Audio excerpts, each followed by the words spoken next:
हमने पहले लिख लिया, क्या बात है। हमने पहले पार्ट में समझा कि इंटरनल कंट्रोल होता क्या है। अब हम लोग इंटरनल कंट्रोल को इवेल्युएट कर रहे हैं। अब हम आज इंटरनल कंट्रोल को इवेल्युएट करेंगे। आपको ये समझ में आता है कि कोई चीज क्या होती है वर्सेस कोई चीज को इवेल्युएट करने में डिफरेंस है ना? करेक्ट है। इंटरनल कंट्रोल क्या होता है? That is component of internal control. Yes. अब उसको इवेल्युएट कैसे करना है? सबसे पहला कभी भी उसके बेनिफिट समझना पड़ते हैं। याद होगा तो प्लानिंग वाला चैप्टर जो था, चैप्टर नंबर 2, पहला क्वेश्चन क्या था? प्लानिंग के बेनिफिट्स क्या है। तो पहले उसने बताया इवेल्युएट करने के बेनिफिट्स क्या है।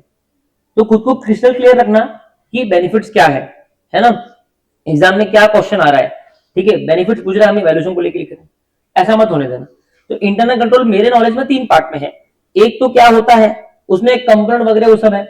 एक उसके बेनिफिट समझो, और एक अब इवैल्यूएशन, ठीक है। अभी देखो, formulate and audit program after understanding internal control, ये बेनिफिट्स का एक्सटेंडेड वर्जन है। क्या हेडिंग है? Formulate audit program after understanding of the internal control, ठीक है। अब सुनो, the auditor can formulate his entire audit program only after he has a satisfactory understanding of the IC systems. बराबर है। हमने क्या बोला, ऑडिट प्रोग्राम बनाते ना अपन स्ट्रेटजी और प्लान के बाद में बनाते, ठीक है। उस टाइम पे आरएबी भी कर लेते, सब कर लेते, फिर ही प्रोग्राम डिसाइड करते ना कि यहाँ पे सेट ऑफ इंस्ट्रक्शंस क्या रहेंगे, यहाँ पे सेट ऑफ इंस्ट्रक्शंस क्या रहेंगे। करेक्ट है। तो वो बोलता है कि इंटरनल कंट्रोल की जानकारी के बिना आप ऑडिट प्रोग्राम फ्रेम कर ही नहीं सकते।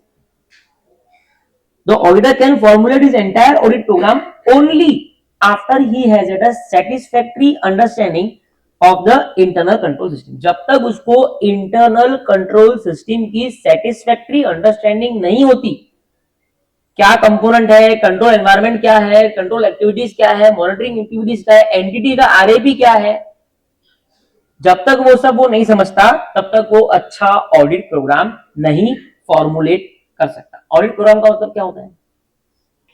ऑडिट प्रोग्राम क्या होता है सर? सेट ऑफ प्रोसीजर है, सेट ऑफ इंस्ट्रक्शंस है जो हम असिस्टेंट्स को देते हैं।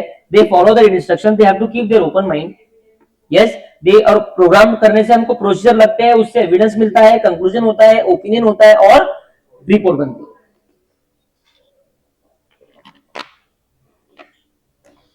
ठीक है, एक तो ये बात हो गई simple sober. It is also important for him मतलब auditor to know whether the internal control system is actually in operation. Sir internal control लगा तो है, लेकिन वो ऑपरेशन में है या नहीं वो भी उसके लिए जरूरी है देखना। The extent and nature of audit program, कितना बड़ा ऑडिट प्रोग्राम रहेगा, ऑडिट प्रोग्राम का क्या नेचर रहेगा, is substantially influenced by the internal control system in operation। कितनी बढ़िया बात लिखी है। इंटरनल कंट्रोल सिस्टम कंपनी का कैसा है, ऑपरेशन में कैसा है, उस पर डिपेंड करेगा कि ऑडिट प्रोग्राम का एक्सटेंट और नेचर क्या है। अगर इंटरनल कंट्रोल सिस्टम वीक रहेगा, उसका स्ट्रक्चर वीक है, तो ऑडिट प्रोग्राम बड़ा रहेगा, ऑब्वियस सी बात है। अगर वो समझो वीक नहीं है, स्ट्रॉन्ग है, तो ऑडिट प्रोग्राम थोड़ा छोटा रहेगा।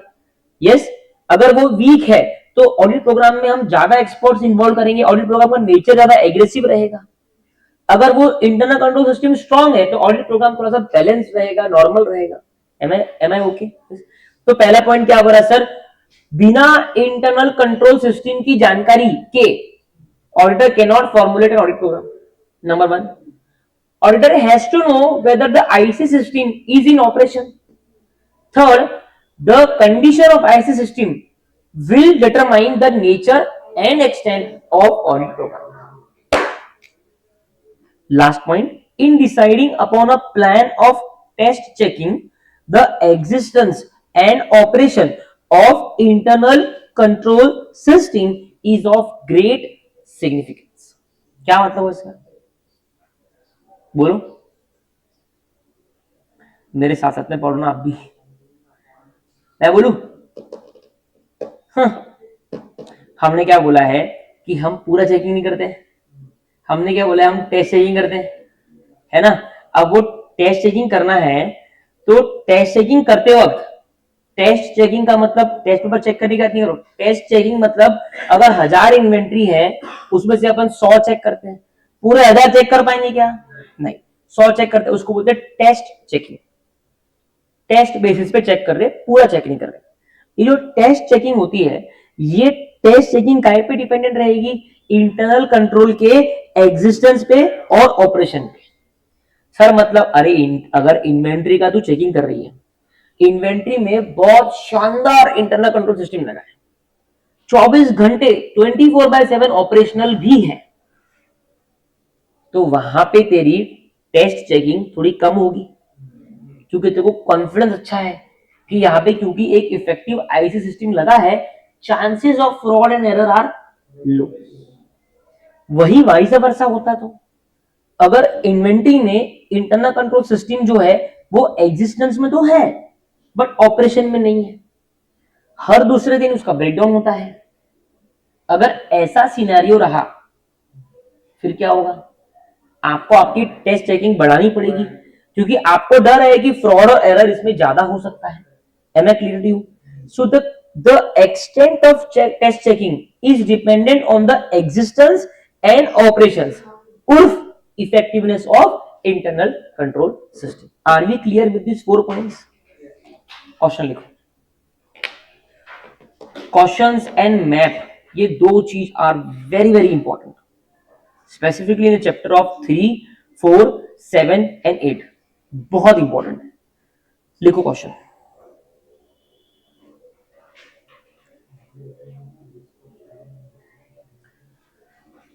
CA Rahul, a newly qualified chartered accountant,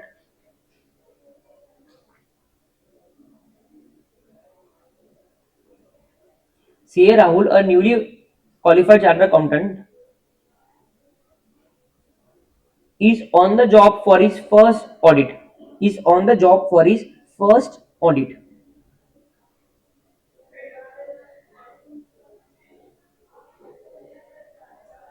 During the initial period of audit, Rahul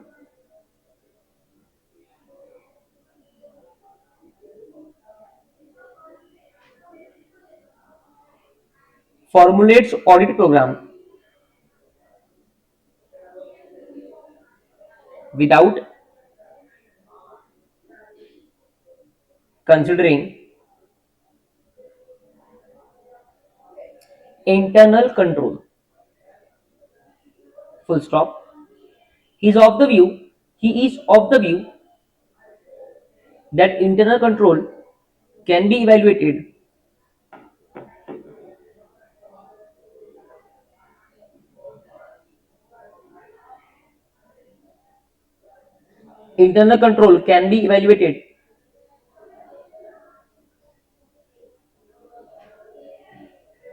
once audit program is formulated.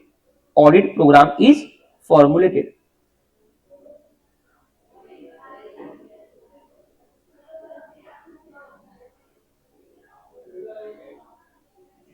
हो गया? ठीक है? Do you agree with the views of Mr. Rahul? अब आंसर में आपको पता है क्या लिखना है।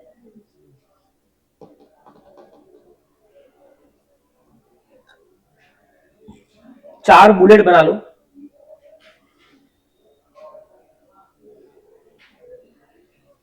पहले में लिख दो satisfactory understanding of IC systems, दूसरे में लिख दो सिस्टम इन ऑपरेशन,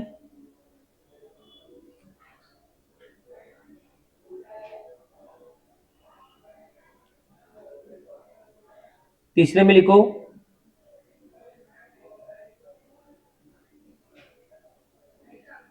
लिखो extent and nature of audit programme,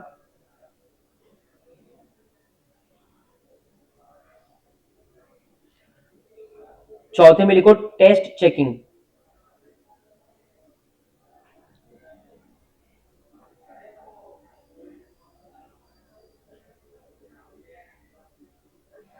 हो गया? डन? ठीक है, 4 पॉइंट अपन इसमें लिखेंगे, है ना, सिंपल सिंपल से।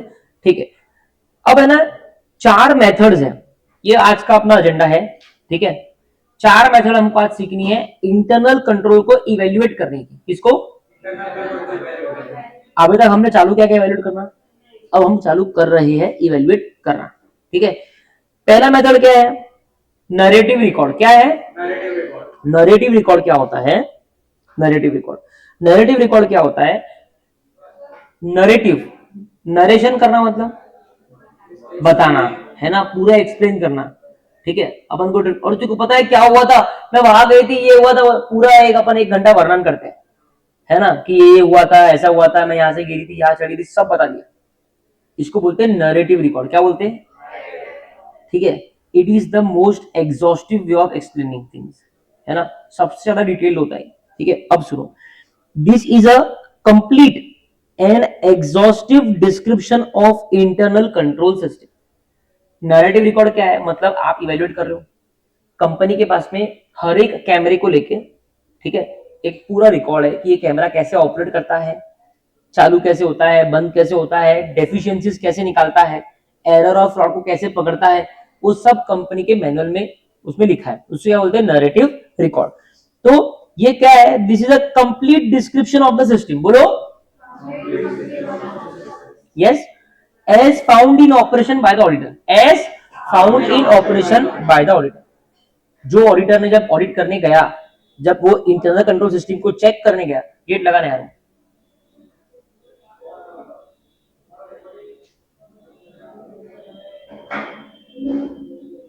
जब वो ऑडिट करने गया, है ना, और वो इंटरनल कंट्रोल सिस्टम को चेक कर रहा था बिफोर फॉर्मुलेटिंग ऑडिट प्रोग्राम, ठीक है, तो उसको जो ऑपरेशन में मिला, मतलब जो चालू हालत में मिला, ठीक है, इंटरनल कंट्रोल सिस्टम, उसका पूरा कंप्लीट और एग्जॉस्टिव वर्णन, उसको बोलते हैं narrative record. Am I clear to you? ठीक है, पढ़ो ये लाइन 2 बार।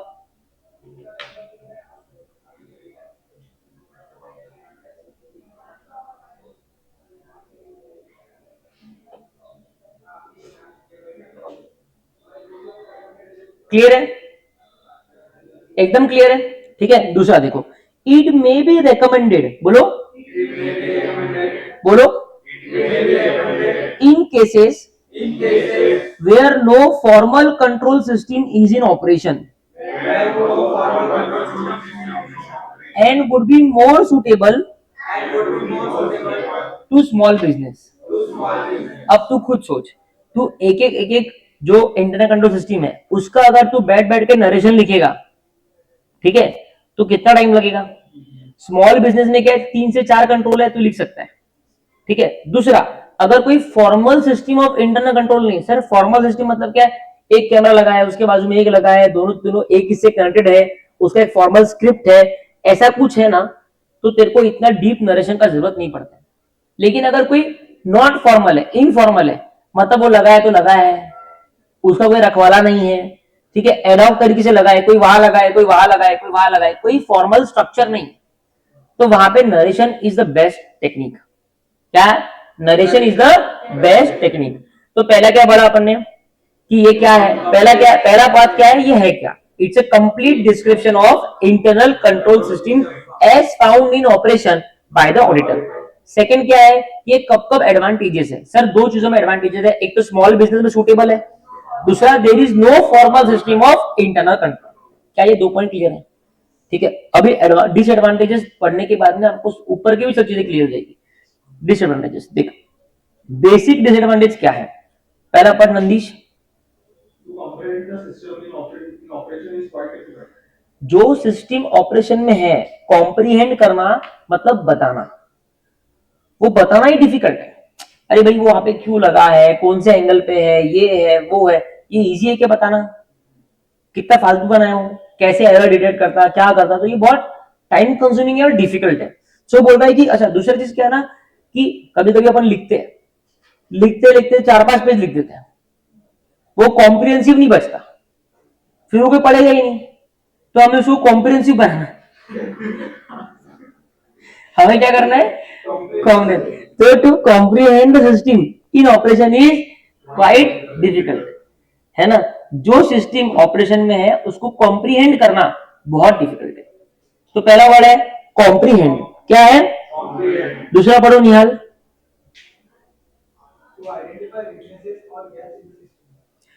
सिस्टम के अंदर क्या वीकनेसेस है, क्या गैप्स है, वो भी आइडेंटिफाई करना बहुत मुश्किल होता है। सर क्यों? अरे इतना तू कब तक पढ़ते बैठेगी? तो कुछ समझ में आएगा कि उसमें क्या है क्या नहीं है, वो क्यों बंद है क्यों चालू है, लिख दिया 2 पेज। ठीक है, ये मैंने प्रैक्टिकली करा हुआ है गाएगा और में, मैं बताऊंगा आपको। आगे ये वाला नरेशन तो का यूज ही नहीं होता। ठीक है, समझ में आई बात? तो टू आइडेंटिफाई गैप्स और वीकनेसेस, वीकनेसेस और गैप्स, बराबर है ना? सर पहला क्या है, कॉम्प्रिहेंड करना डिफिकल्ट है। दूसरा क्या है सर, वीकनेसेस और गैप अपने को आइडेंटिफाई नहीं होती। तीसरा पढ़ा Atharva, incorporate changes arising on account of reshuffling of manpower. ये बता दो यार तुम प्लीज।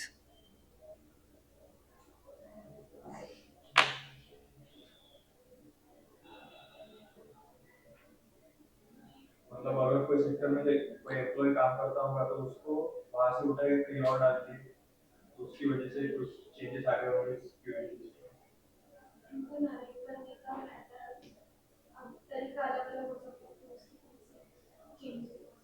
देखो ये पता है क्या पॉइंट है कि मान लो अभी अ, यथार्थ है, उसका काम था ये कैमरे को वो करना, ठीक है, वो रिस्पॉन्सिबल था। अब मान लो यथार्थ को चेंज कर दिया, बोले तू बहुत अच्छा कर था तू अब आमत, ठीक है, यथार्थ को कर दिया चेंज। अब दूसरा जो व्यक्ति आया उसको उसका ABCD कुछ पता नहीं, मैं उसको पूछने गया भाई इसका नैरेटिव रिकॉर्ड दो, समझना है। सर ये कैमरा है मुझको दिख रहा है, ये है क्या हो तो बताओ। वो 2 लाइन लिख नहीं पाया, बोले कैमरा है कैमरा है कैमरा है कैमरा है। अरे वो ठीक है, चलता कैसे है, 24/7 है या नहीं है, कौन सी कंपनी का है, वायरस से कैसे प्रोटेक्ट होता है। तो बोले सर वो तो व्यक्ति चला गया। मतलब मर गया? कि बोले मरा नहीं है लेकिन वो चला गया, मेरे को कुछ पता नहीं है। ये प्रॉब्लम है ना, ये प्रॉब्लम है कि नहीं है? तो बोलता है कि incorporate changes arising on account of reshuffling of man power, man power के शफल होने के बाद में जो ओल्ड नरेटिव रिकॉर्ड आपका पिछले ऑडिट्स का है उसमें चेंजेस क्या हुए क्या नहीं हुए वो इनकॉर्पोरेट करना बहुत डिफिकल्ट है, क्योंकि नए वाले को कुछ पता नहीं। क्लियर है? खत्म। एग्जाम में अच्छा खासा पूछे जाने वाला क्वेश्चन है नैरेटिव रिकॉर्ड। ठीक है, बहुत पूछते हैं नैरेटिव रिकॉर्ड। ठीक है, तो पहला क्या है, पहले तो नैरेटिव रिकॉर्ड होता क्या है, ऐसा ऐसे याद रखने का, लर्न नहीं करना, याद रखना। पहला वो होता क्या है, दूसरा उसके एडवांटेजेस, तीसरा उसके डिसएडवांटेजेस। पहले वो क्या होता है, complete set of description, complete and exhaustive set of description of the IC system as found in operation by the auditor. Sir पहला तो क्या है वो बता दिया। अब सर एडवांटेजेस क्या है, एक तो स्मॉल बिजनेस, ठीक है, और when there is no formal system there it is advantages.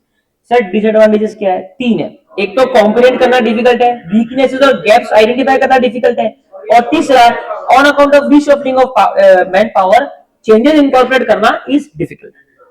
Clear है? आखिरी 10-15 सेकंड लो और उसको पढ़ लो ताकि मैं आगे बढ़ पाऊं।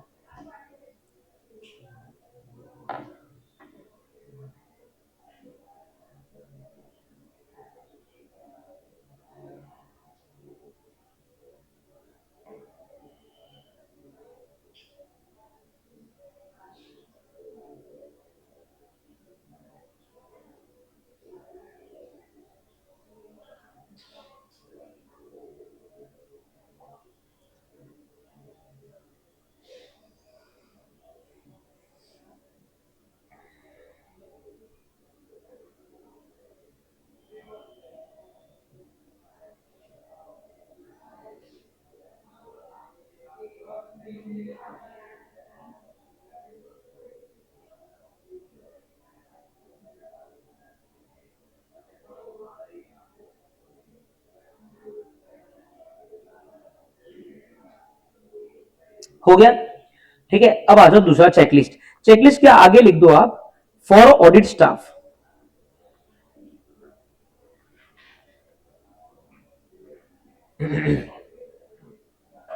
ठीक है, अभी सुनो, चेकलिस्ट क्या है, बहुत ही सिंपल सोबर चीज है। फॉर एग्जाम्पल आप सभी लोग असिस्टेंट्स हो और मैंने आपको चेकलिस्ट दे रखी। अभी मान लो ये बंदा इन्वेंट्री कर रहा है, ये एसेट कर रहा है ना, ये कैश बैंक कर रहा है, सबको अलग अलग सेगमेंट मैंने असर्शंस दे रखे हैं, बैलेंस नंबर्स दे रखे हैं, अकाउंट बैलेंसेस के, क्लास ऑफ ट्रांजेक्शन के। अपन जब एएस का लेक्चर करेंगे तो पीएनएल बोलेंगे, और ऑडिट का लेक्चर करेंगे तो क्लासेस ऑफ ट्रांजेक्शन बोलेंगे। ठीक है, अकाउंट बैलेंसेस बोलेंगे और डिस्क्लोजर बोलेंगे। ठीक है, ठीक है, इसको पे ना प्यार से सीबीडी बोलते हैं, क्लास ऑफ ट्रांजेक्शन, बैलेंसेस और डिस्क्लोजर। ठीक है, अब सुनो, तो मैंने अलग अलग सीबीडी आप लोगों को दे दिया। अब जो इंस्ट्रक्शंस मैं आपको दूंगा for inventory will it be same for that of creditor? Everybody will have their own. तो मैं आपको इंस्ट्रक्शंस दे रहा हूं कि जब तू इंटरनल कंट्रोल सिस्टम चेक करेगा इन्वेंट्री का, तो तेरे को ये 10 क्वेश्चन के आंसर करने हैं। कितने? ठीक है, 1 2 3 4 5 से 10 क्वेश्चन दे दिया। अब उसको पहले मैंने क्वेश्चन दिया, was the internal control system in operation? ठीक है, was the internal control system in operation, correct है। और उसका आंसर क्या रहेगा? Yes it was in operation? नहीं, उसका आंसर रहेगा YNNA। उसको वन वर्ड आंसर करना है, नहीं तो नैरेटिव रिकॉर्ड में उसमें फर्क है कुछ। तो हम क्या बोलेंगे ऑडिट स्टाफ को कि देखो 10 क्वेश्चन दिए हैं भैया, ये 10 क्वेश्चन है, आपको YN या NA ये तीनों में से एक पे टिक करना है। पहला क्वेश्चन क्या है? Was the internal control system in operation? Yes. Was the internal control system in operation even when there was load shedding, or was it operational 24/7? No. ठीक है। When you visited the internal control system site, was there any employee present? No. ठीक है, clear है। Have you checked the manual element involved in internal control system? Not applicable। हाँ, उसमें कोई manual element है ही नहीं। तो जहां पे वो क्वेश्चन एप्लीकेबल नहीं है वहां पे आप एनओ पे टिक करोगे, जहां पे वो नेगेटिव आंसर है आपका आप नो पे टिक करोगे, जहां पे आपका पॉजिटिव आंसर है आप यस पे टिक करोगे। ये टिक कौन कर रहा है? स्टाफ, है ना, जो ऑडिट करने गया वो स्टाफ टिक कर रहा है। क्या मैं कह सकता हूं वो सारे जो क्वेश्चंस है those are all desirable elements, जो आप चाहते हो। तो जितने यस उतना वो इंटरनल कंट्रोल इफेक्टिव, जितने नो उतना वो इंटरनल कंट्रोल बेकार। Am I clear to you? है ना, मैंने आपको समझा दिया एग्जांपल के रूप में। अब मैं थ्योरी की पढ़ूं, अब देखना तुमको थ्योरी मैच टू मैच कराऊंगा। देखो, this is a series of instruction और क्वेश्चंस। बोलो, जोर की बोलो, अपने को उनकी आवाज आ रही ना, उनको अपनी जानी चाहिए। दिस इज अ, यहाँ पे काटेंगे, which a member of audit staff must answer. बोलो, अगर इंस्ट्रक्शन है तो फॉलो करेगा, क्वेश्चन है तो आंसर देगा, करेक्ट है। पहला बोलो, this is a series of instruction और question which a member of audit staff must follow, या फिर आंसर, करेक्ट है। क्या ये लाइन हो गई क्या? ठीक है, आगे देखो, when he completes the instruction, बोलो, he initials the space against instruction, he initials the space against, ऐसा मार दी सही कि हाँ मैंने किया है एज अ रिस्पॉन्सिबिलिटी। ठीक है, ये पॉइंट नंबर 2। पहला पॉइंट क्या है कि ये है क्या, नैरेटिव रिकॉर्ड में था ना कि वो है क्या, वैसे ये है क्या, ये क्या है? Series of instruction. दूसरा, साइन मारना है।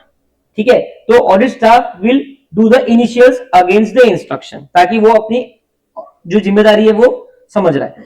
तीसरा देखो, answers to the checklist are usually yes no not applicable. Yes, जो आंसर्स रहेंगे चेकलिस्ट को वो यस रहेगा या तो नो रहेगा या नॉट एप्लीकेबल रहेगा। This again is an on the job requirement and instructions are framed having regard to the desirable elements of the control. वो इंस्ट्रक्शंस फ्रेम कैसे किए जाएंगे?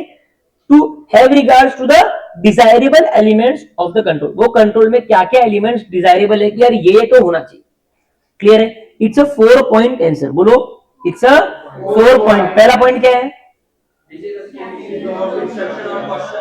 है ना, दूसरा पॉइंट क्या है, तीसरा पॉइंट क्या है, चौथा पॉइंट क्या है, पांचवा पॉइंट क्या है, डिजायरेबल एलिमेंट ना, the instructions are framed having regard to the desirable element of the control. ये 4 पॉइंट आंसर है। ये एक ही पॉइंट है, ये वाला, ये एक है, ये 2 है, ये 3 है और ये 4 है। आ गया? ठीक है, फटाफट 2 बार पढ़ के लर्न करो, अभी के अभी, इमीडिएट।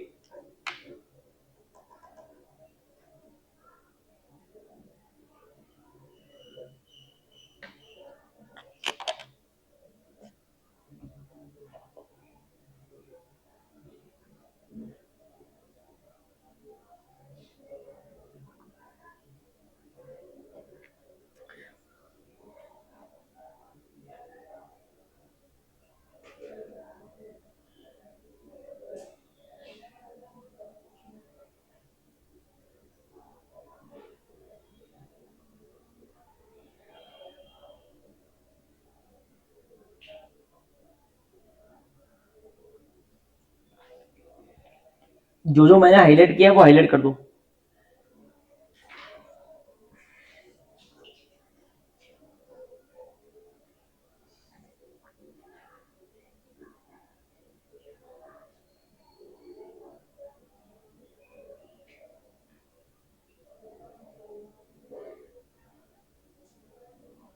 कर दिया, ठीक है। फाइनल कॉल, पहला सर सीरीज ऑफ, मतलब होता क्या है sir, series of instruction audit staff must follow. Initial करना पड़ेगा सर उसको, आंसर्स यस नो में रहेंगे और डिजायरेबल एलिमेंट्स रहेंगे हमारे इंस्ट्रक्शंस में। क्लियर है, सबको क्लियर एकदम। अब देखो एग्जांपल्स है, कुछ एग्जांपल्स दिए हैं। Are tenders called before placing order, बराबर है ना। मान लो आप परचेज का चेकिंग कर रहे हो, किसका, तो पहला क्वेश्चन ये रहेगा कि परचेज करने के पहले आपने टेंडर बुलाया। टेंडर बुलाना मतलब एनीबडी, हाँ। अगर मान लो मयंक भैया को 10-12 एसी लगाने हैं, तो मयंक भैया जाके डायरेक्टली कोई सेल्स की दुकान से ले लेते क्या, पहले अमेजोन से चेक करते, फिर फ्लिपकार्ट से चेक करते, फिर 2-3 दुकानों से चेक करते, उसको बोलते टेंडर मंगाना, और जिसने सबसे लोएस्ट प्राइस दिया हम उससे ऑर्डर करते थे। तो क्या आपने ये किया क्या? अगर यस है मतलब इंटरनल कंट्रोल बढ़िया है, नो है मतलब ये कहीं ना कहीं कुछ फ्रॉड या एरर हो सकता है। अगर तूने टेंडर नहीं मंगाई मतलब तेरी एम्प्लॉय की उससे साठ गांठ है, ऐसी क्या जल्दी होगी तेरे को उससे मंगाने की, है ना। और वही अगर एम्प्लॉय ने टेंडर मंगाया, दैट मीन्स उसने प्रॉपरली इवेल्युएट किया, और टेंडर नहीं मंगाया मतलब फ्रॉड की भनक लग रही है मेरे को कि बिना टेंडर के तू 10-12 एसी कैसे ऑर्डर कर सकता है भाई। क्लियर है ना, ठीक है। अब देखो आगे, are the purchases made on the basis of written order, बोलो। ये भी एक डिजायरेबल एलिमेंट है ना। हम ओरली बोलते क्या कि इतने भेज दें, हमें रिटर्न ऑर्डर मेल कर दे कि हमको इतने इतने चाहिए, तो वो रिटर्न ऑर्डर है क्या। तीसरा, is the purchase order form standardise, बोलो। इसका मतलब क्या, परचेज ऑर्डर मतलब कोई भी चीज परचेज करना है ना, उसका एक फॉर्म रहता है बड़ी बड़ी कंपनीज में, वो एक स्टैंडर्ड फॉर्म रहता है। चाहे तू इन्वेंट्री ले रही है, चाहे तू पीपी ले रही है, चाहे तू कोई कंज्यूमेबल ले रही है, कुछ भी ले रही है, ठीक है। तो क्या वो पीओ फॉर्म स्टैंडर्डाइज है? सर क्यों? क्योंकि क्या है, वो पीओ फॉर्म में बहुत सारी इंफॉर्मेशन भरनी होती है। अगर वो स्टैंडर्डाइज नहीं हो, अलग अलग एलिमेंट के अलग अलग पीओ फॉर्म हो, तो चांसेस है कि कुछ ना कुछ रिक्वायरमेंट पीओ फॉर्म में मिस हो जाए, ठीक है। आर पीओ फॉर्म स्टैंडर्ड, तो पहला टेंडर, फिर लिखित ऑर्डर, फिर पीओ फॉर्म, बोलो। टेंडर, वापस से एक और बार, ठीक है ना। सबसे पहले पता है क्या होता है, पहले ये होता है, पहले पीओ फॉर्म जाएगा, फिर वो पीओ फॉर्म को देख के सब लोग टेंडर भरेंगे, फिर टेंडर भरने के बाद हम लोग किसी को ऑर्डर देंगे। चौथा, are the inventory control accounts. Inventory control accounts हमने पढ़ा था फाउंडेशन में, जिन्होंने भी चैप्टर को छोड़ा नहीं होगा। इन्वेंट्री कंट्रोल अकाउंट मतलब raw material control account, store ledger, ये वो, right. Inventory control account maintained by persons who have nothing to do with custody of work, ऐसा क्यों बोला हुआ है? फोर्थ पॉइंट कौन एक्सप्लेन करेगा जल्दी से, फिर आगे बढ़ना है।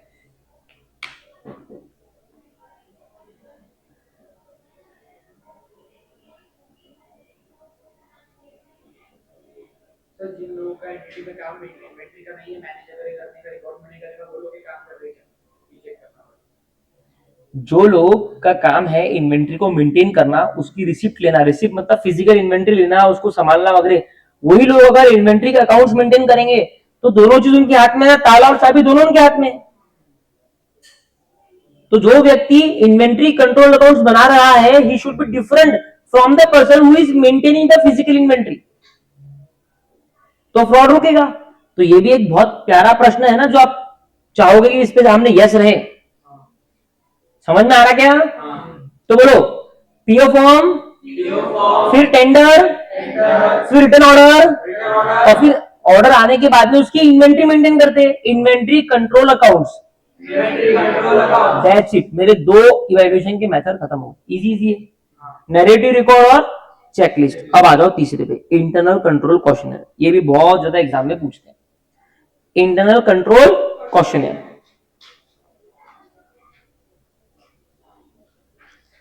इसके सामने लिखो फॉर कंपनी स्टाफ,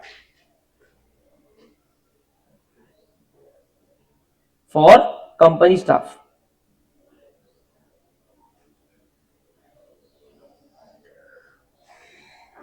ठीक है,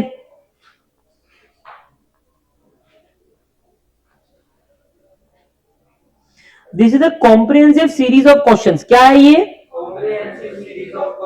कंसर्निंग इंटरनल कंट्रोल। कंसर्निंग एक सीरीज ऑफ क्वेश्चंस है इंटरनल कंट्रोल को लेके। A B C D E F G H I सब पूछा, दुनिया भर के क्वेश्चन अपन उसको पूछने वाले। ठीक है, अभी क्या है, नैरेटिव रिकॉर्ड में वो क्या करता था, आपको भर भर के देता था, वो पढ़ पाते थे क्या अपन? नहीं। अब अपन क्या करेंगे, अपन अपने ऑडिट स्टाफ को नहीं बोल रहे कि तू यस और नो भर, अपन डायरेक्टली एम्प्लॉय को दे रहे कि ये सारे क्वेश्चंस है, तू मेरे को यस नो नॉट एप्लीकेबल भर के दे। समझ में आएगा दोनों difference? Checklist and IC questionnaire. IC questionnaire मतलब ऑडिट स्टाफ कुछ भरने वाला नहीं है, वो अपने को मैनेजमेंट के जो स्टाफ है, जो भी कंसर्न स्टाफ है, उस आईसी को लेके वो भर के देने वाला है। तो उसको अपन क्या पूछेंगे? सवाल। ठीक है, this is a comprehensive series of question. क्या है? और एक बार बोलो, एक आखिरी बार बोलो, इंटरनल कंट्रोल को लेके। ठीक है, उसके आगे देखो, this is the most widely used, बोलो, फॉर्म ऑफ कलेक्टिंग इंफॉर्मेशन। सबसे ज्यादा यूज होता है ये इंफॉर्मेशन कलेक्ट करने के लिए। अबाउट, अच्छा काय की इंफॉर्मेशन ले रहे हैं अपन? इंटरनल कंट्रोल सिस्टम की। उसमें देखो काय की ले रहे हैं, उसके एग्जिस्टेंस की, है ना, उसके ऑपरेशन की, उसकी एफिशिएंसी की। बराबर है ना, कि वो इंटरनल कंट्रोल एग्जिस्टेंस में है या नहीं है, ऑपरेशन में है या नहीं है, उसकी एफिशिएंसी है या नहीं है। ठीक है, यहां तक ये 2 पॉइंट हो गए। पहला क्या है sir? Comprehensive series of questions है। क्या है? दूसरा क्या है? तीसरा क्या है?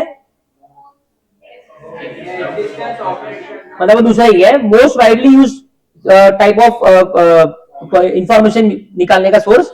एंड काय की information? Efficiency, operation and existence of internal control. Clear है? 2 पॉइंट हो गए। तीसरा पॉइंट, एक इंपॉर्टेंट एडवांटेज है क्वेश्चनर अप्रोच का। ये अप्रोच का एक इंपॉर्टेंट एडवांटेज है, वो क्या है? दैट द ओवरसाइट और ओमिशन, बोलो,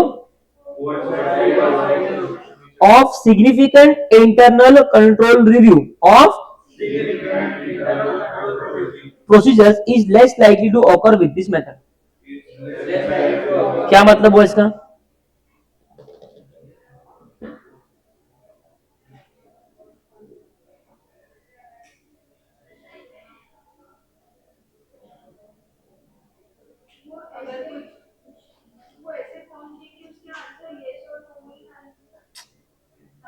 अनदेखा हुआ या ओमिशन हुआ तो लाइक ये वाले मेथड में कोई कम। अरे आप इंटरनल कंट्रोल सिस्टम को लेके मान लो नैरेटिव रिकॉर्ड लेते हो, ठीक है, तो क्या होगा कि वो आपको जितना लिख के जाए उतना पढ़ोगे।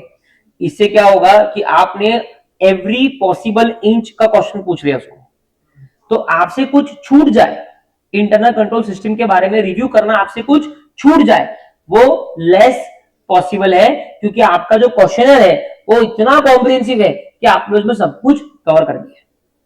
तो एक सबसे बड़ा एडवांटेज है क्वेश्चनर अप्रोच का कि कोई भी ओवरसाइट मतलब अपने आंखों से निकल जाना, या फिर ओमिशन कि अपन भूल ही जाए, of significant internal control review procedure.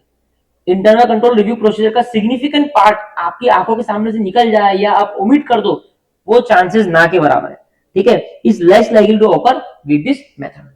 तो अब तक 3 पॉइंट क्या हुआ? इंटरनल कंट्रोल प्रोसेस, एक तो मोस्ट वाइडली यूज्ड है, ठीक है, most widely used method to obtain information about efficiency, existence and operation of internal control, comprehensive set of questions, ठीक है, काय के बारे में? इंटरनल कंट्रोल सिस्टम के बारे में। और सबसे बड़ा एडवांटेज क्या है?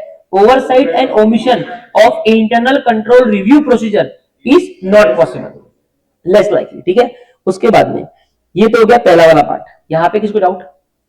ठीक है, दूसरा, इन द क्वेश्चनर, बोलो, generally questions are so framed, बोले क्वेश्चनर में क्या होता है? जनरली क्वेश्चंस ऐसे फ्रेम किए जाते हैं कि एक yes answer denotes satisfactory position, obviously जैसा हमने देखा था चेकलिस्ट में, क्वेश्चंस इस तरीके से डिनोट करते हैं कि अगर एम्प्लॉय ने, मैनेजमेंट के एम्प्लॉय ने यस लिखा मतलब सही है, नो लिखा मतलब वीकनेस है ना। Provision is made for an explanation और further details for no answer, और नो आंसर के नीचे ना हर बार एक जगह दी रहेगी कि अगर तू कुछ एक्सप्लेन करना चाहे तो एक्सप्लेन कर दे, ताकि हम वो डेफिशिएंसी के बारे में समझ पाए। करेक्ट है। और provision is made for an explanation and in respect of questions जो कि रेलेवेंट नहीं है, ठीक है, तो वहां पे नॉट एप्लीकेबल का रिप्लाई भी दिया जा सकता है। क्या हम ये पॉइंट से क्लियर है? सेम है। यस मतलब पॉजिटिव आंसर, नो मतलब डेफिशिएंसी, नो है तो there is a space for explanation and NA is for when the particular thing is not applicable. Clear है? ये वाला कवर, ये वाला कवर, ठीक है। आपको मैं 10-20 सेकंड देता हूं, ये दोनों पॉइंट फटाफट पढ़ो, फटाफट लर्न करो, अभी के भी, जल्दी जल्दी।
पढ़ लिया? चलो कंफर्टेबल एकदम, बिल्कुल भी स्पीड नहीं जा रहा ना। तीसरा पार्ट है ये अपना, तीसरा इवैल्यूएशन का मेथड है, उसके बाद में अगला, the questionnaire is usually issued to the client and the client is requested to get it filled by the concern executive and employees. ये मैंने पहले ही बोल दिया कि क्लाइंट को देते हैं, अपन क्लाइंट मतलब एंटिटी को देते हैं और उसको बोलते हैं कि अपने एम्प्लॉय से भरवा के ले ले, ठीक है। चौथा, the concern auditor then prepares a report of deficiency and recommendations for improvement. फिर ऑडिटर क्या करता है, अपने रिपोर्ट बना लेता कि क्या क्या डेफिशिएंसी और कहां पे इंप्रूवमेंट हो सकता है। M I clear? डन हो गया। अभी ये जो एग्जांपल्स है, ठीक है, ये एग्जांपल्स ना आपका घर पे होमवर्क है, ये पढ़ लेना आप सिर्फ, ठीक है। नाउ ये एग्जांपल का क्या है कि अगर मान लो तू परचेज का इंटरनल कंट्रोल सिस्टम चेक कर रहा है तो उसमें क्या क्या चेक करेगा? तू क्रेडिटर का इंटरनल कंट्रोल सिस्टम चेक करेगा, चेक कर रहा है तो उसमें तेरे क्वेश्चनर में क्या क्या क्वेश्चंस रहेंगे, और ये फील कौन करेगा? ये फील कौन करेगा? स्टाफ मेंबर, अपना नहीं, उनका, तो उसको एम्प्लॉय बोलो, ठीक है। ओके, डन है ये। सेंट्रलाइज्ड का मतलब क्या है, कोई बता सकता है?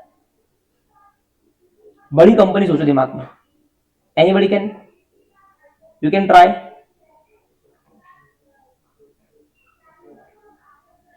एक ही जगह से रॉ मटेरियल प्रोक्योर करें। अरे भाई, इमेजिन करो आप डोमिनोज, ठीक है, डोमिनोज के स्टोर्स कितने इंडिया में? सब लोग अपना अलग अलग परचेज करते क्या? नहीं, एक सेंट्रलाइज परचेज होता है। क्यों पता है अनुश्री? क्योंकि अगर आकोला वाला समझो मैदा खरीद रहा है, ईस्ट खरीद रहा है, ठीक है, और वही अगर पूरा इंडिया का सबका मिला के अगर वो ईस्ट खरीद रहा है तो कितना फर्क रहेगा भाव में? Quantity, you can bargain on quantity, right, plus control, यहाँ का एम्प्लॉय चोरी नहीं कर रहा है, 10 रुपए की ईस्ट है 12 रुपए बता रहा है। ये दोनों ही कारण से सेंट्रलाइज परचेज रहते हैं तो ऑडिटर को थोड़ा सा कॉन्फिडेंस रहता है, ठीक है, क्योंकि उसमें जितने कम कम एम्प्लॉय इन्वॉल्व है उतना ही ज्यादा कंट्रोल, ठीक है। चलो आगे बढ़ू क्या है ना, बढ़ू आगे, ठीक है। एक बार आप अपने एंड से पहले फ्लो चार्ट पढ़ो, फिर मैं सिखाना चालू करूँ, जल्दी जल्दी।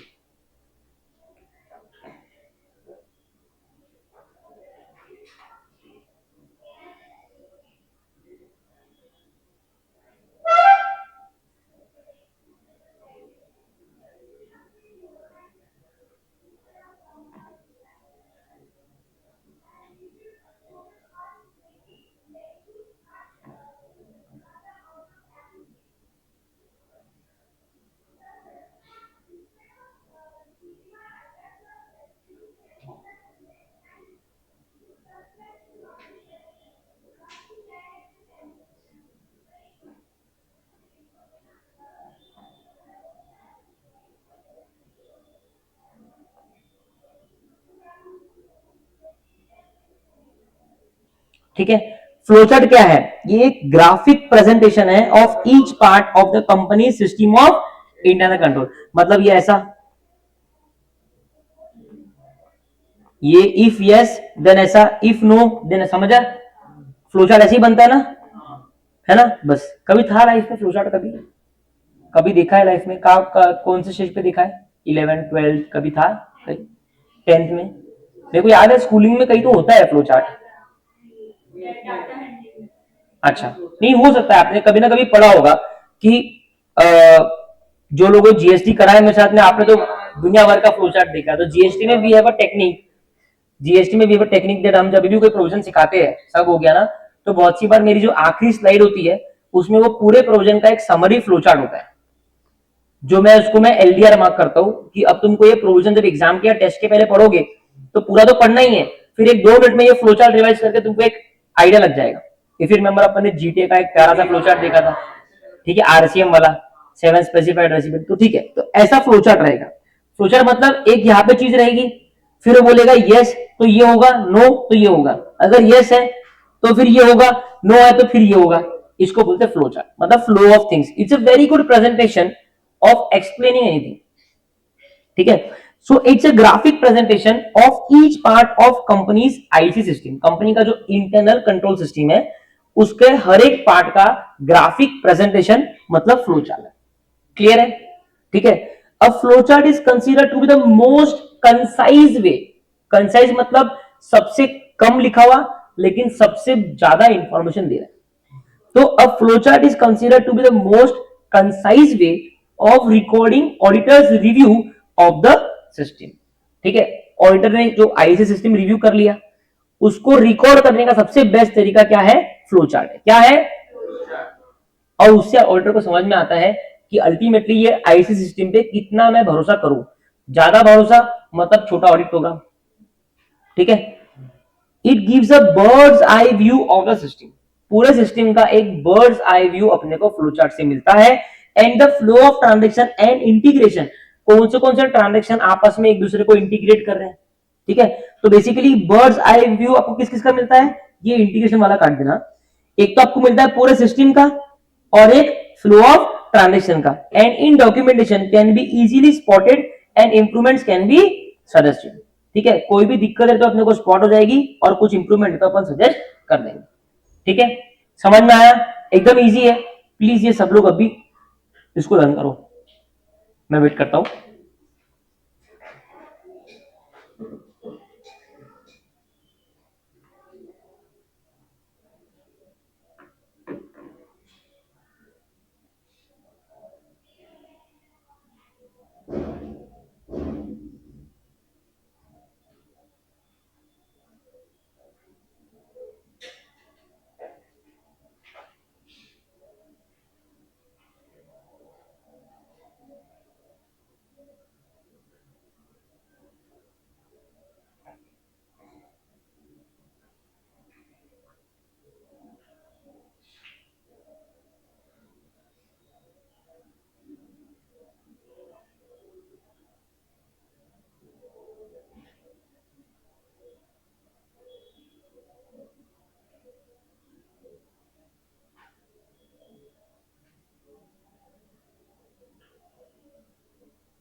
हो गया?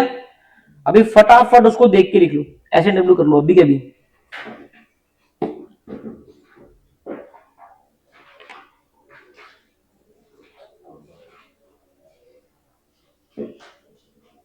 भाई पंखा वंखा लगाया यार अथर्व? आप पंखा लगा दो।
लिख लिया?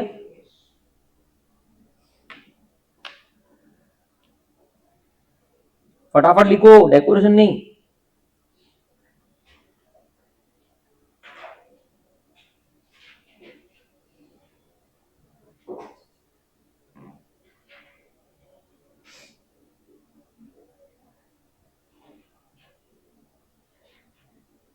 हो गया क्या? चलो, टेस्ट ऑफ कंट्रोल्स।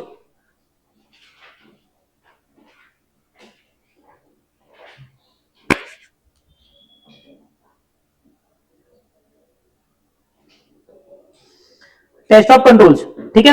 अब ये अपना आखिरी पार्ट है, then we are done with evaluation and then we are done with internal controls. Are you ready? मैं बहुत प्यार पूर्वक आराम से इवैल्यूएशन ले रहा हूं। पता है मैं इतना आराम आराम से क्यों ले रहा हूं आज? क्योंकि मैक्सिमम क्वेश्चंस ये चारों पे से आते ही है एग्जाम में। मैंने पहले ही बोला था इनको, क्या बोलूं, क्या प्यार है इससे कि ये एकदम इजी है, ये पूछते रहते इससे। कौन से? चारों पे। आपको हर तीसरे एग्जाम में क्वेश्चन दिखता है इसके ऊपर, रिपीटेटिव क्वेश्चन बैंक में, ठीक है। तो ये अपना हो गया। अब ये सुनो, अब मेरे को बताओ, आप लोग बताओ अपनी पूरी ऑडिट साइकिल को समझ के कि हम टेस्ट ऑफ कंट्रोल्स कब करते हैं समर्थ?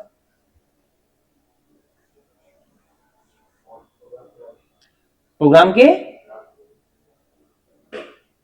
ऑडिट प्रोग्राम बनने के बाद करेंगे टेस्ट ऑफ कंट्रोल्स।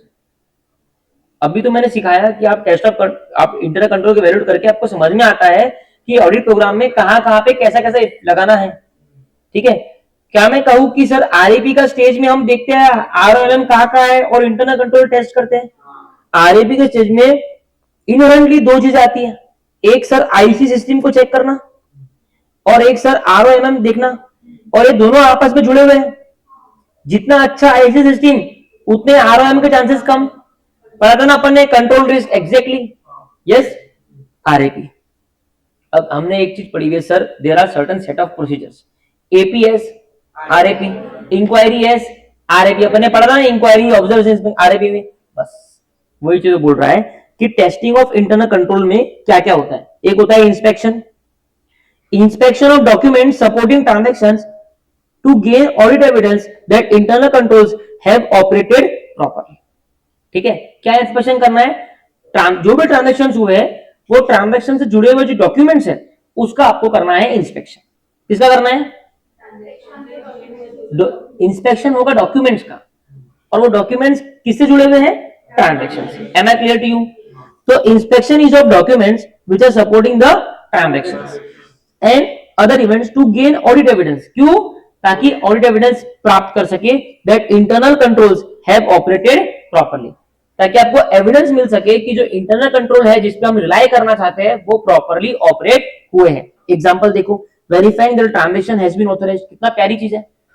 मान लो आप परचेज डिपार्टमेंट की आईसी सिस्टम की चेकिंग कर रहे हो, उसमें आपने एक परचेज इनवॉइस देखा और वो इनवॉइस पे साइन ही नहीं है,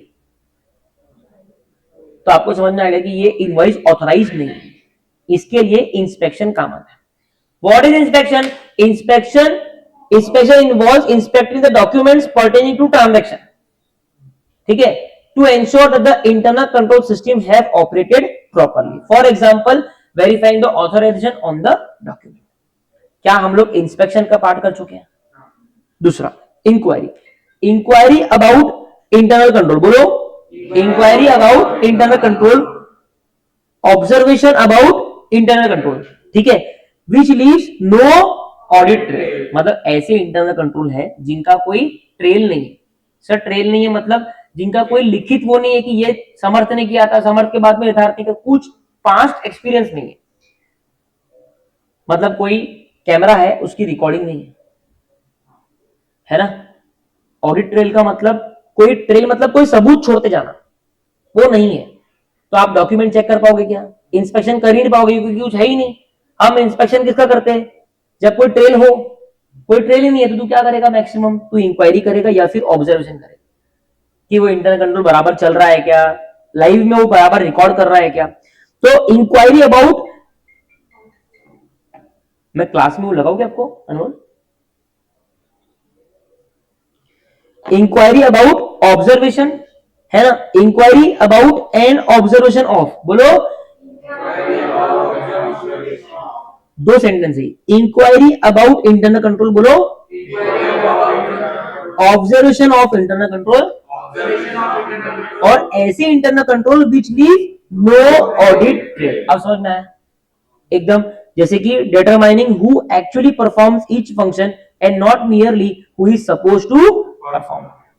मतलब इंक्वायरी मतलब आप लोग समझ में आता है कि यार समर्थ है, he was responsible for this internal control, but ये तो है ही नहीं, तो इसके एब्सेंस में ये कर रहा था काम। समझ में आ रहा? तो कौन एक्चुअली परफॉर्म कर रहा है वर्सेस किसको परफॉर्म करना चाहिए। समझ में आया? ठीक है। रीपरफॉर्मेंस, एक हो गया इंस्पेक्शन, सर इंस्पेक्शन का है इंस्पेक्शन ऑफ डॉक्यूमेंट्स, ठीक है। दूसरा sir no audit trail, inquiry और ऑब्जर्वेशन वाला। तीसरा रीपरफॉर्मेंस, रीपरफॉर्मेंस मतलब मतलब रीनीट, मतलब वापस से नीट का एग्जाम हो। रीपरफॉर्मेंस मतलब वापस से परफॉर्मेंस करेंगे। रीपरफॉर्मेंस इन्वॉल्व्स ऑडिटर का independent execution of the procedure. Auditor खुद पूरे प्रोसीजर लगाएंगे, मतलब जैसे कि फॉर एग्जांपल अगर बायोमेट्रिक है और ऑडिटर को पता चला कि बायोमेट्रिक पे चेहरा दिखाना है, प्रेजेंटली लॉगो से बोलता राइट, ऑडिटर बोलता मैं खुद करके देखता हूँ, ठीक है। मैं जाता हूँ, मैं अपना चेहरा दिखाता हूँ, अंदर बढ़ता हूँ, फिर मैं जाके कंप्यूटर सिस्टम पे देखता हूँ कि मेरी एंट्री हुई है क्या। Reperforming the entire procedure by it. समझ में आया? एग्जांपल सिक्योरिटी गार्ड है, ठीक है, उसकी नाइट ड्यूटी है, ऑडिटर बोलता है मैं एक दिन नाइट ड्यूटी करके देखता हूँ सिक्योरिटी गार्ड के कपड़े पहन के, तब उसको पता चलेगा कि क्या क्या प्रॉब्लम्स होती है ना। कौन से उसको दिख रहा है कि लोग जा रहे हैं बाइक पे घूर घूर के जा रहे हैं, तो समझ में आएगा कि बॉस ये सिक्योरिटी गार्ड जो है इसकी सेटिंग थी, आज ये लोग घूर के देख रहे हैं, इनको दिख रहा है मैं बैठा हूं, तो ये टर्न मार के नहीं आ रहे, नहीं तो ये आते थे, साठगाड़ होती थी और ये चोरी करके चले जाते थे, है ना। तो reperformance involves auditors independent execution of procedures or controls that were originally performed as a part of entity's internal control system. समझ में आया? पहला इंस्पेक्शन, दूसरा इंक्वायरी ऑब्जर्वेशन, तीसरा रीपरफॉर्मेंस, चौथा testing of internal control, testing of internal control operating on specific computerised application. वापस से बोलो, टेस्टिंग ऑफ इंटरनल कंट्रोल, वापस से बोलो, जो ऑपरेट काय पे कर रहे हैं, स्पेसिफिक कंप्यूटर एप्लीकेशन पे, ठीक है, और द ओवरऑल आईटी फंक्शन, और the overall IT function, for example access और program change control, for example access control या प्रोग्राम चेंज कंट्रोल, ये आगे पढ़ाने वाला हूं। तो अभी आज के जमाने में तो पूरे कंट्रोल्स मेजरली ऑटोमेटेड ही है, तो उन कंट्रोल्स की टेस्टिंग करना, ऐसे कंट्रोल्स की जो कंप्यूटराइज्ड एप्लीकेशन पे डिपेंडेंट। क्लियर है? इंस्पेक्शन, इंक्वायरी ऑब्जर्वेशन, रीपरफॉर्मेंस और testing of controls which are dependent on automised application. Then हमने क्वेश्चन कौन सा लिखा आज? ऑडिट प्रोग्राम वाला ना। अब हमारे 4 इवैल्यूएशन वाले प्रोग्राम, आप सिंपल सा उसमें डालो, आप प्लीज ये चारों का ना बनाना tree, it helps a lot, learning में बहुत हेल्प होगा आपको, ठीक है। और आप क्या करना है ना, आपको ऐसे अपनी बुक में ना 4 लाइन पैरेलल बनानी है, ऐसा बनाना है, ठीक है ना, बना लो। हाँ, बना लो, जगह छोड़ देंगे, पूरा हाफ पेज या 1 पेज, हाफ पेज ही ना, वैसे बनाओ फटाफट। पहले में हम लोग लिखेंगे नैरेटिव रिकॉर्ड, दूसरे में हम लोग लिखेंगे चेकलिस्ट, तीसरे में क्वेश्चन, चौथे में अपना फ्लो चार्ट। लिखो फटाफट।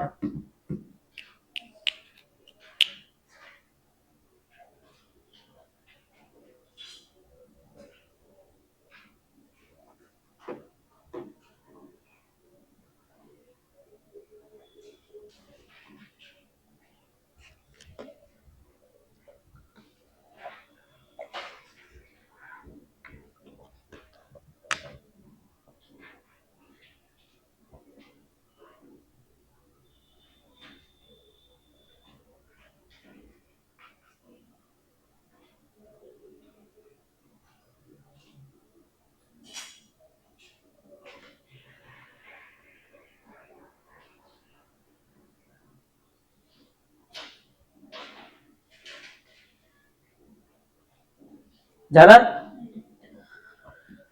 उसके बाद में अगला लिखो आखिरी,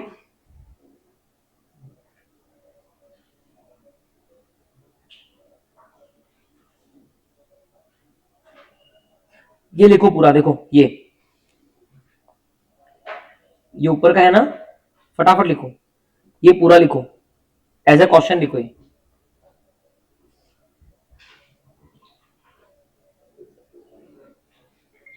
जल्दी है।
हो गया।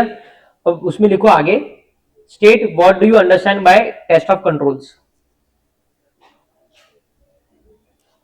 बस इसमें ना 4 एरो निकाल दो बीच में से, 4 ट्री वाले 4 ब्रांच निकलेंगे, ठीक है। उसमें फिर आप लिख देना इंस्पेक्शन ऑब्जर्वेशन, अपना इंस्पेक्शन, फिर इंक्वायरी ऑब्जर्वेशन, फिर री परफॉर्मेंस और आखिरी में वो, ठीक है। अब उसके बाद में ना आप देखो नीचे, देखो ये बहुत ज्यादा हॉट क्वेश्चन है बोले, इसको आप एकदम 2-3 स्टार लगा दो। ये पूरा इवैल्यूएशन ऑफ इंटरनल कंट्रोल, ये एकदम भयानक टॉपिक है। मैंने आपको बताया कि ये तीसरा वाला पार्ट है ना, थर्ड अपना यहां तक रहेगा बोला, थर्ड टेस्ट, ठीक है। नहीं पढ़ने हैं, एग्जाम में आएंगे तो तुम्हारे लग है, ठीक है। हो गया ना। अभी ये 3 पैराग्राफ फटाफट मेरे साथ में पढ़ो, फिर मैं खत्म करना है।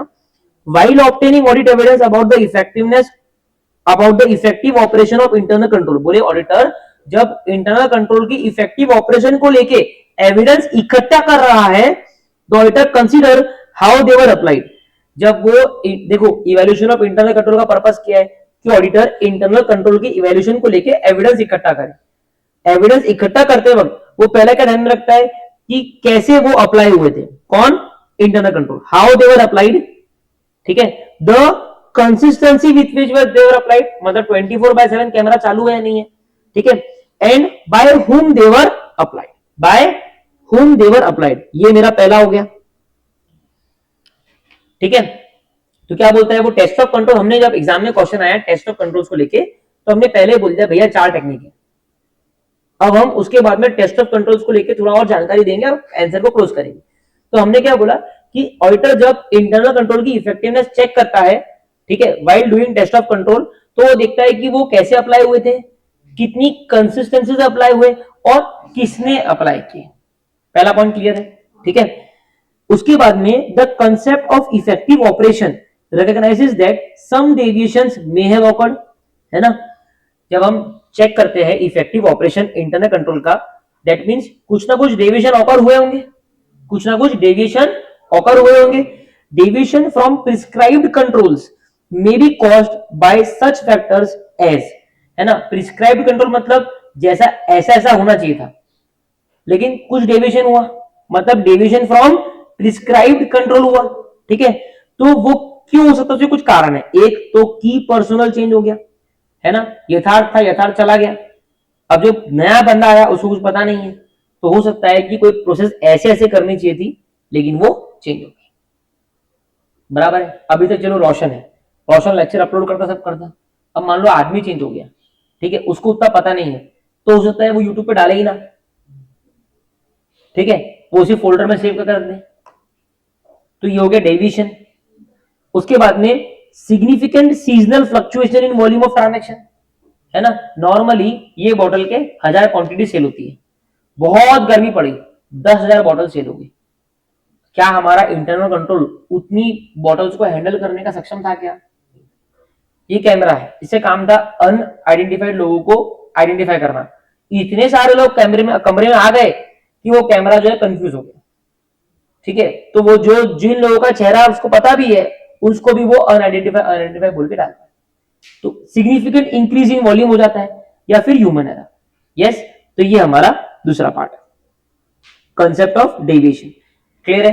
पहले क्या बोलेंगे, while performing test of controls, auditor obtains evidence about the effective operation of internal control, which includes how they were applied, who have applied it, and the consistency with which the internal control was applied.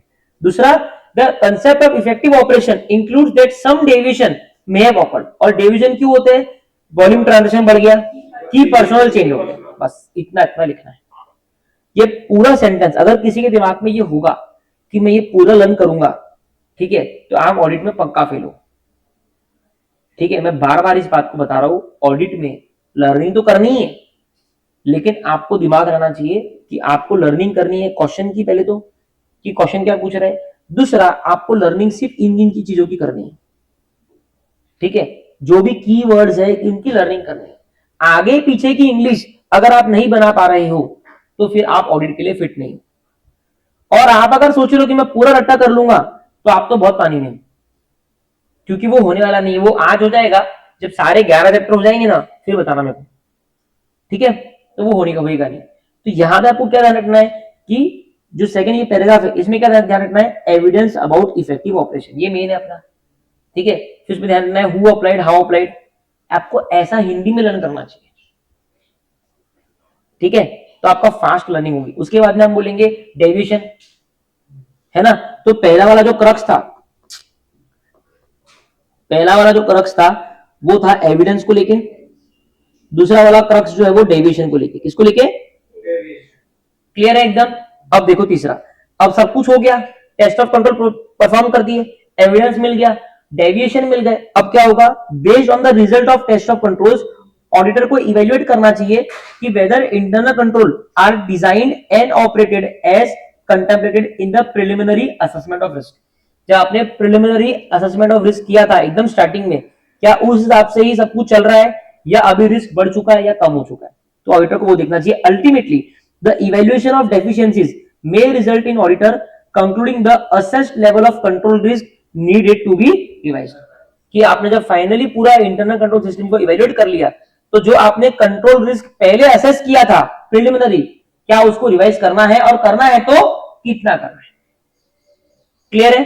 ठीक है, in such cases auditor would modify the NTE of planned substantive procedure, है ना। कोई substantive procedure उसने plan किया होगा, उसका nature, timing और एक्सटेंट भी अकॉर्डिंगली चेंज करना पड़ेगा। अगर मान लो कंट्रोल रिस्क बढ़ गया तो वो भी बढ़ाने पड़ेगा। क्लियर है एकदम? ठीक है, तो ऐसा आपको एक अफरा तफरी आंसर लिखना है। अगर टेस्ट ऑफ कंट्रोल्स आया तो आप पहला क्या लिखोगे कि 4 तरीके हैं। एक है सर इंस्पेक्शन ऑफ डॉक्यूमेंट होता है, एक है सर इंक्वायरी और ऑब्जर्वेशन होता है, ठीक है, जहां पे ऑडिटोरियल नहीं छूटती है उन चीजों का। एक है sir reperformance auditors independent execution of the procedures और कंट्रोल, ठीक है। एक सर आखिरी जो है कि अगर ऑटोमेटेड एप्लीकेशंस पे इंटरनल कंट्रोल है तो उसका भी टेस्टिंग करना। सर ये चारों करने के बाद में 2 बातें मालूम पड़ेगी, एक आपको एविडेंस मिलेगा, एक आपको डेविएशन मालूम पड़ेंगे। सर एविडेंस आपको मिलेगा that the internal control system is operating effectively, that includes how they were applied, who have applied it and consistency with which they were applied, ठीक है। उसके बाद में नेक्स्ट आता है आपका deviation. While evaluating test of control, auditor understands whether there are deficiencies from the effective operation of control। ये मैंने खुद की इंग्लिश बनाई, ठीक है। जब वो टेस्ट ऑफ कंट्रोल कर रहा है तो उसको पता चलता है कि कुछ deviation effective operation of control में है। इफ देयर आर डेविएशंस, ठीक है, the deviation may happen due to की change of personnel, due to high volume of transaction और due to human error. Correct है, 2 पॉइंट हो गए।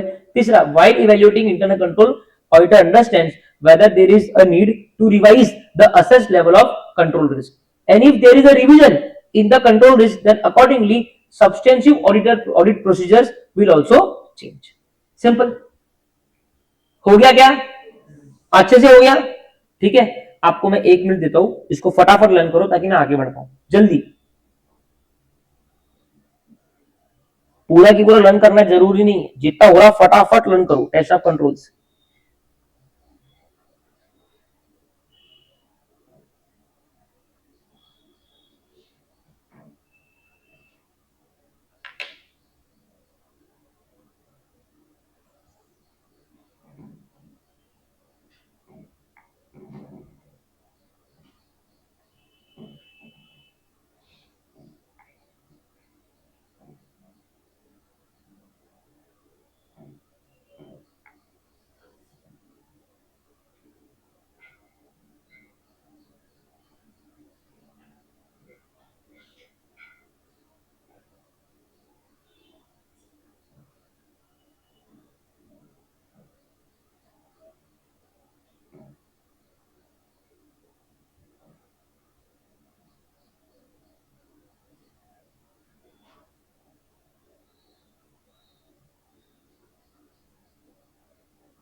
चलो ठीक है, डन. अब मेरा नया टॉपिक आज का है what is an automated environment. एक ऑटोमेटेड एनवायरनमेंट क्या होता है, चलो ये अपना नया टॉपिक है. अब समझ लो, यहाँ पे मार्क कर दो आपने टेस्ट नंबर 3 का. ठीक है, मैं पहले ही प्री इन्फॉर्म करके रख रहा हूं, वेडनेसडे को टेस्ट नंबर 2 होगा, थर्सडे को टेस्ट नंबर 3 होगा. ठीक है, मैं पहले ही बोल रहा हूं, उस हिसाब से अपनी तैयारी कर लो ना. सर क्यों? क्योंकि मैंने आज काफी टाइम आपको टेस्ट नंबर 3 का पढ़ने क्लास में दिया है. ठीक है, डन. तो वेडनेसडे को 2 और थर्सडे को 3. क्लियर है? एकदम क्लियर है. ठीक है, अभी है ना ये ऑटोमेटेड एनवायरनमेंट, इसमें देखो कितना है, बस. ठीक है, ये क्या रिस्क वाला तो पार्ट इतना इंपॉर्टेंट नहीं है, यहां तक खत्म होता है. ठीक है, देन आपका समझो हार्डली कुछ बचा है, राइट. और बहुत ही मजेदार है ये. रेडी है? और एकदम सॉरी मैं बता दूंगा आपको. ठीक है, अब हम लोग ऑटोमेटेड एनवायरनमेंट की दुनिया में जा रहे हैं. क्या हमने सब कुछ कर लिया अभी तक का? सब हो गया ना? ठीक है, अपना मैप पे आ जाओ. हमने पहले क्या पढ़ा था चैप्टर में? रिस्क के बारे में पढ़ा था. उसके बाद में ऐसे 315 के बारे में पढ़ा था. फिर हमने मटेरियलिटी के बारे में पढ़ा 320. फिर उसके बाद में हमारे इंटरनल कंट्रोल पे. फिर हमने पढ़ा इंटरनल कंट्रोल होते क्या है, पूरा सेगमेंट उसके ऊपर था. फिर हमने अब खत्म किया इंटरनल कंट्रोल को इवेल्युएट करना का बेनिफिट क्या है और इवेल्युएशन करते कैसे हैं. क्या मैंने एक बर्ड्स आई व्यू दे दिया आपको चैप्टर 3 का कि अभी तक हमने क्या किया? मजा आ रहा है? बिल्कुल भी टफ नहीं है ना. ठीक है, बस थोड़ा बड़ा है, हालांकि हमने उसको सेग्रीगेट करके पढ़ा है. ठीक है, continuous revision will definitely help. Okay, done. अब आते हैं ऑटोमेटेड एनवायरनमेंट काय पे? ऑटोमेटेड एनवायरनमेंट पे. चलो, अब ऑटोमेटेड एनवायरनमेंट होता क्या है? ठीक है, anybody, any example of automated environment फटाफट. ऐसा एनवायरनमेंट जो अपने हाथ में नहीं रहता, हम्म, लाइक अपने कंट्रोल में नहीं रहता. Fully machine based environment. Machine based environment. हाँ बोल. जैसे अगर कोई फैक्ट्री में कोई प्रोडक्शन लाइन है जो पूरी ऑटोमेटेड है जिसमें ह्यूमन का बहुत कम यस, इसको एग्जांपल बोलते हैं. एग्जांपल्स पूछा. ऑटोमेटेड एनवायरनमेंट, अपना दिमाग ओपन करो, रियल वर्ल्ड से रूबरू हो जरा, है ना. ऐसा कोई चीज जो पूरा ऑटोमेटेड इस पे डिपेंडेंट है. करेक्ट है. Now electric vehicles are more automated या हाईली ऑटोमेटेड. मैं एक कार देख रहा था 7XO. ठीक है, इलेक्ट्रिक वर्जन उसका 9S, जो कि 9E के प्लेटफॉर्म पे बनी है. ठीक है, फुल्ली इलेक्ट्रिक, 400 किलोमीटर का real world range, everything is fine. उसमें जो टॉप एंड मॉडल है उसमें एक नया कंसेप्ट आया है एडेप्टिव सस्पेंशन का. मतलब गाड़ी depending on the road the car will adapt the suspensions. Suspension is a hardware related thing, it's a shock ops. Correct ना?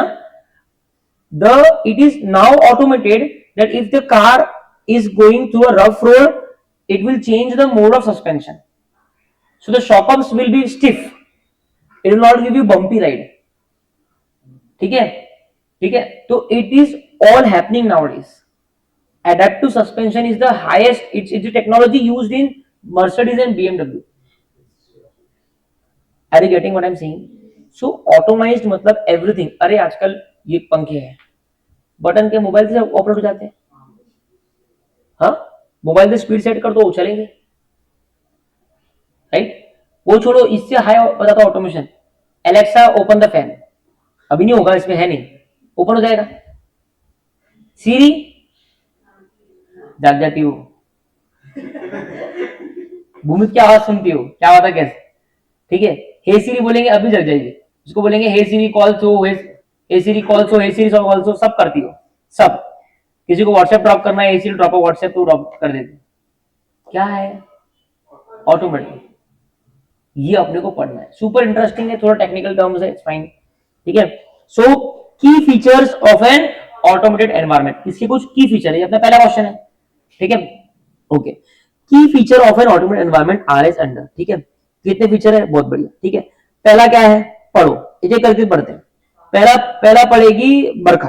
क्या है? फास्टर बिजनेस ऑपरेशन हो रहा है.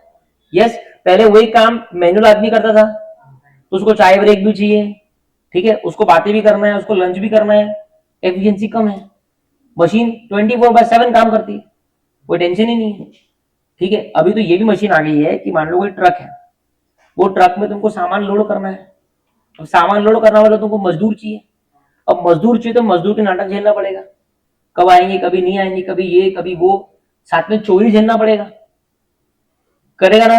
आजकल मशीन आ गई है, वो क्या करती है, आप ट्रक को एक प्रॉपर डेजिग्नेटेड एरिया में खड़ा कर दो. ठीक है. अपने आप वो जो मशीन है, वो आपका जो बोरा है, बोरा मतलब जिसमें अनाज भरा हुआ है मान लो, ठीक है, उसको ऐसा उठाएगी और ट्रक में प्रॉपर लेवलिंग से रखेगी. वो मशीन को प्रॉपर सेट है कि ट्रक का डायमेंशन ये है, ये है. ऐसी भी मशीन आ गई है नॉर्थ में कि वो ट्रक को पहले स्कैन कर लेती है, उसके डायमेंशन खुद समझ लेती है, फिर वो बोरे को स्कैन करती है, बोरे का डायमेंशन समझती है, फिर वो एनालाइज करती है कि वो ट्रक में कितने बोरे फिट होंगे एक के ऊपर एक, how much quantity can be fit, और फिर अकॉर्डिंगली एक एक करके. नो मजदूर. तो फास्टर बिजनेस ऑपरेशन. है ना क्लियर? ठीक है. दूसरा अनुश्री पढ़ो. है ना. Accuracy in data processing computation. कोई कंप्यूटेशन अगर एक्सेल कर रहा है, वही अगर इंसान कर रहा है, ज्यादा एक्यूरेसी रहेगी. है ना. करते ना अपन एक्सेल में इज इक्वल टू सम ए से लेके नीचे तक. ठीक है. मीका. एग्जैक्टली. अगर मान लो एक्सेल एक साथ में 8000 फील्ड्स, मतलब मैं कल सीएसआरटी का हमारा एक वर्कलॉग बनता है कि जितनी भी टेस्ट आप लोग सबमिट करते हो वो उसमें एक वर्कलॉग में आती है. हमारी अभी ये 2 अटेम्प्ट जो वर्कलॉग की एक्सेल फील्ड्स है वो 11000 तक पहुंच चुकी है. कल ही इनफैक्ट मैंने बोला मेरे असिस्टेंट को कि ये नया एक्सेल बनाओ, नहीं तो ये हैंग कर रहा है, थोड़ा स्लो हो रहा है. वो 11000 अगर मैं खुद करने बैठता तो मेरे को क्या है, मेरे को एक फिल्टर लगाना है. मैंने सारे जो मार्क्स का कॉलम है उसको ड्रैग किया तो मेरे को नीचे एवरेज आ जाता है कि ये बंदे का एवरेज स्कोर कितना है, एवरेज परसेंटेज कितना है. So it can handle large volume of transaction. तो पहला क्या है, एक तो सर एक्यूरेसी है, फास्ट होता काम, ज्यादा वॉल्यूम ऑफ ट्रांजैक्शन हैंडल कर सकते हैं. ठीक है. पढ़ो अगला समर्थ. बिजनेस ऑपरेशन आपस में इंटीग्रेट हो सकते हैं. So that means simple. अगर वो मशीन वो ट्रक में माल भर रही है, प्लीज ध्यान से समझना मैं जो बोल रहा हूं. वो मशीन अभी तक वो माल तुम्हारा इन्वेंट्री है, वो माल गोडाउन में पड़ा है, आप ट्रक में क्यों भर रहे हो, ताकि आप कस्टमर तक उसको बेच सको. अब वो ट्रक वो क्या कर रहा है, मशीन वो पूरा माल ट्रक में फिल कर रहा है. करेक्ट है. आपको पता है बैकएंड पे क्या हो रहा है, वो अकाउंटिंग में से एक इन्वेंट्री कम कर रहा है. ठीक है. जब पूरा ट्रक भर जाएगा और जैसे ही वो ट्रक गेट खोल के बाहर निकलेगा, यहां पे इन्वेंट्री कम हो जाएगी, अकाउंटिंग एंट्री पास हो जाएगी. समझा क्या? क्लियर है? एकदम क्लियर है. ठीक है. So integration among business operation, मतलब सारे जो बिजनेस ऑपरेशंस है, बिजनेस ऑपरेशन मतलब finance is the part of BO. BO है ना. Finance is the part of BO. Sales, production, everything is a part of BO, ये सारे सेल्स, प्रोडक्शन, फाइनेंस, ये सब इंटीग्रेट हो जाते हैं बिकॉज ऑफ ऑटोमेशन। ये तो सोचो, अगर वो मशीन नहीं होती तो बंदा पूरा डाल रहा है, फिर वो 2 दिन बाद में उसको बोलेगा देख भाई इतने इन्वेंट्री का है, बोलते वक्त वो बोलेगा कुछ, वो समझेगा कुछ। समझ रहे हो मैं क्या बोल रहा हूँ? चांसेस ऑफ फ्रॉड ज्यादा है, एरर ज्यादा है। ठीक है, तो पहला सर फास्ट होगा, बोलो fast, accurate, large volume of transaction, और चौथा इंटीग्रेशन। पांचवा बेटर सिक्योरिटी एंड कंट्रोल्स, बोलने का जरूरत ही नहीं है। बेटर सिक्योरिटी, बेटर कंट्रोल रहेंगे। उसके बाद में less prone to human errors. हाँ, ह्यूमन है ही नहीं तो ह्यूमन एरर भी नहीं होंगे ना। ह्यूमन एरर मतलब बिना अनजाने में करी हुई गलती, अनजाने में करी हुई गलती, करेक्ट है। उसके बाद में अगला पढ़ो सृष्टि। हाँ, प्रोवाइड लेटेस्ट इंफॉर्मेशन, है ना, ऑब्वियसली ना। अरे जब वो पूरी गाड़ी भर रही है, ट्रक भर रहा है, तो लेटेस्ट लाइव पीछे इन्वेंट्री कम हो रही है ना। नहीं तो ह्यूमन रहता तो क्या होता, 2 दिन बाद में उसको बोलता, वो 2 दिन बाद में एंट्री पास करता। ठीक है दिव्या, ओ एक्सप्लेन कर सकते हो?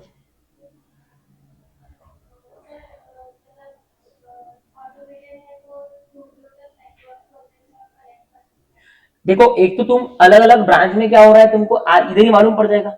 आपका सीईओ दुबई में बैठा है, उसको वहां मालूम पड़ जाएगा कि आज कितनी गाड़ी लोड हुई, कितना हुआ, कितना क्या नहीं।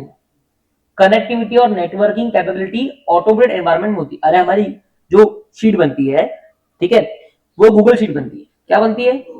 अब जितने भी मेरे चेकर्स है, जो मेरे कोऑर्डिनेटर्स है, वो भी उसको एक्सेस कर सकते हैं, मैं भी एक्सेस कर सकता हूँ।